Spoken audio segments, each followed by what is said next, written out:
Parfois, le vrai problème, ce n'est pas seulement ce qui t'arrive. C'est toute la place que cette situation finit par prendre dans ta tête. Quand tu traverses quelque chose de difficile, petit à petit, ça envahit tout. Le stress monte, la peur s'installe, tu te poses mille questions, tu retournes la situation dans tous les sens.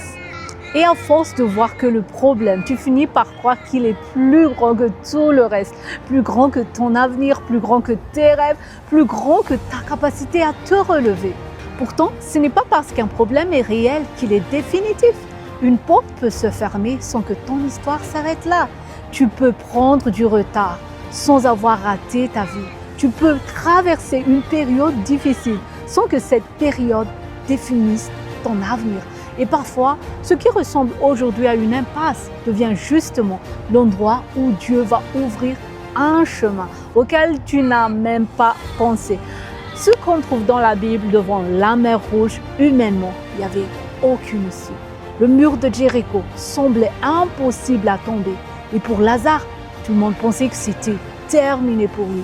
Mais à chaque fois, ce qui semblait impossible est devenu l'occasion pour Dieu de montrer sa puissance. Alors, peut-être aujourd'hui ton problème prend beaucoup de place. Peut-être que ta situation te fait peur. Peut-être que tu ne vois aucune solution, aucune porte de sortie pour le moment.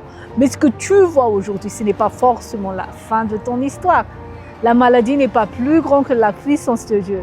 Et le manque n'est pas plus grand que sa capacité à pourvoir.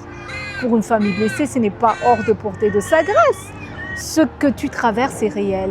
Et il ne s'agit pas de faire semblant que tout va bien, mais ne laisse pas cette situation devenir dans ton esprit plus grand que Dieu. Alors, pose-toi la question simplement aujourd'hui. Est-ce que je passe beaucoup de temps à regarder ce qui ne va pas ou est-ce que je me rappelle aussi de ce que Dieu est capable de faire dans ma vie, dans ma famille, dans ma maison?